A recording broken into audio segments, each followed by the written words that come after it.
Hello, everybody. I just had an interview. It's very interesting, actually. Like, the job market's completely changed. Like, the just regular part-time jobs, those of you may know I was involved in a job scam by my own uncle. He promised me this, like, remote developer job that paid really well, and it turned out to be a job scam. And so I quit my last job expecting to start a job, and now I'm out of a job. And so if I don't find something soon, just anything, I could lose my home. Like, I really need something. But because my current income just isn't enough. I need something else. Anyway, I just had this job, and the dude said that I was the best interview he's had and like in months.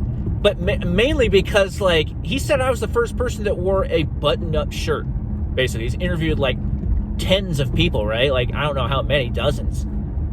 He said I was the first person that wore a button-up shirt. I always wear a button-up shirt and slacks to an interview. I don't even care what the interview is for. It's just mandatory. He said that there was actually people who showed up with sweats on. Dude, I don't know if it's a generational thing, like this current generation just has no respect or what, but like, I've never even heard of that, dude. I've never even heard of such a thing, showing up in jeans or sweats to an interview. I thought everyone knew you dress up for an interview. And he basically hired me on the spot just because I was like, and I mean, I have a lot of experience, supervisory experience and stuff like that. It really helps in interviews. When they ask you a question, you have so many things you can list off the top of your head. They ask you, what's a time you were put in a really tough situation doing something you've never done before? I have a lot of those. Anytime you've been in any kind of, supervisor training, they throw you to the wolves, so. Anyway, but like, hired me on the spot. I was just fascinated to hear that so many people showed up in sweats. I mean, and there's signs all over this town. There have been for years, hiring. Nobody can hire. He said he's trying to hire for 4 different positions. He can't find anyone. And he upped the pay like $1.50. It's actually pretty good pay. There's places around here still paying like $8 to $10 an hour. I don't even see how they get people. Like, my minimum's like 17. But anyway, it's crazy to me. Like, everything is changing so much. Like, people don't have any basic respect and decency anymore to just dress up for an interview, show respect. And, it's crazy. I always dress this way for interviews. But anyway, it goes a long way, guys. Just, that's one way you could stand out. If you're a younger person, wear nice slacks, nice shoes, and a button-up shirt. You'll stand out, apparently, because a lot of your people in your generation aren't doing that. So that's one way to really stand out is be respectful, shake their hand, look them in the eye, and smile. And one of the most important things a lot of people don't know is make sure to ask the person questions. Ask about their background, because a person's favorite subject is themselves. Every human being loves to talk about themselves. It's just human nature. We want to feel special. The most important thing on an interview is to make sure you ask questions. If you see like a degree on the wall, ask them about their degree. Why did they go to school and get that degree? What made them want to do that? Ask them about themselves. Tell me more. Tell me more about yourself. This is the most important thing you can do in an interview. And you're going to stand out from all the other people. You're going to stand out if you show that interest. Do some research into the company and make sure you understand what their business is about. Your purpose as the employee, you're not just there to get money. When you are taking a job, you are basically making a trade.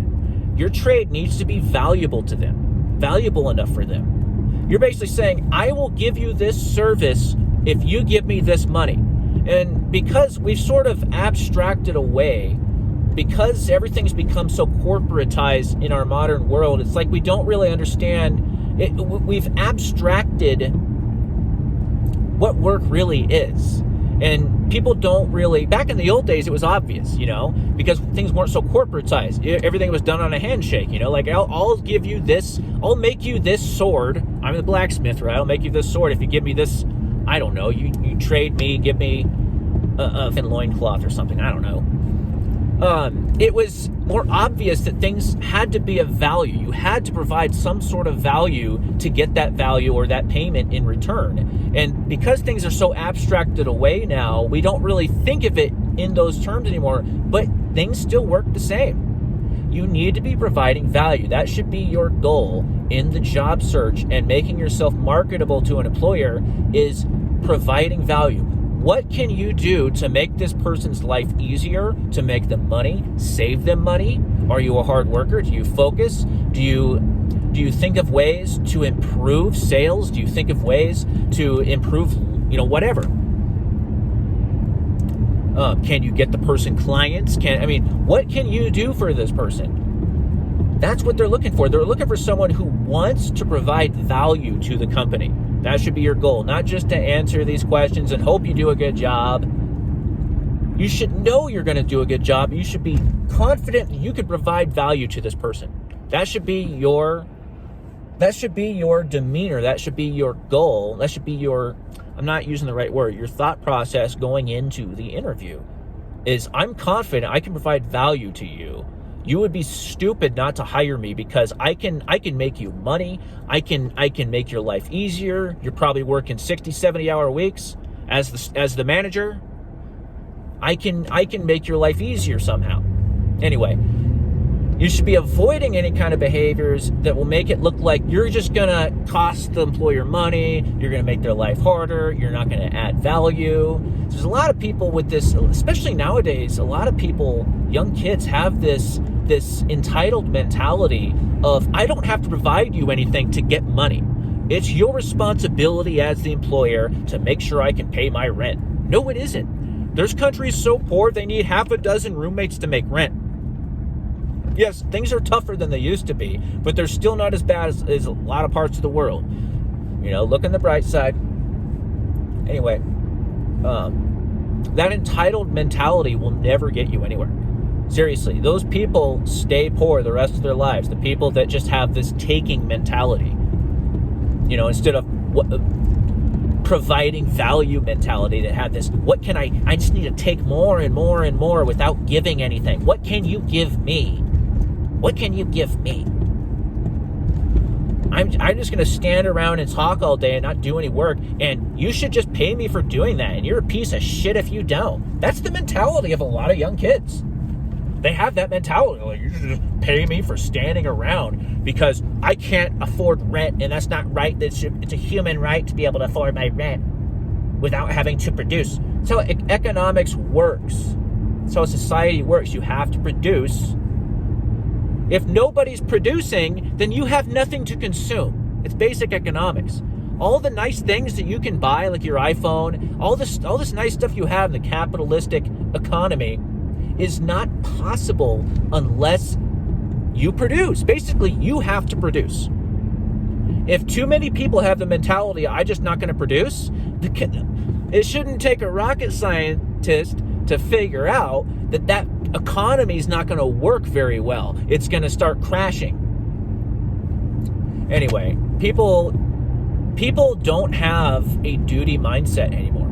They don't think in terms of duties. What can I provide to my country? What can I provide to my employer? They think in terms of, what can I gain? And yes, I'm not saying it's irrelevant. Obviously, you need to be compensated well enough, things like that. I'm not saying that's completely irrelevant. I'm just saying it needs to be balanced. You can't just be all take and no give.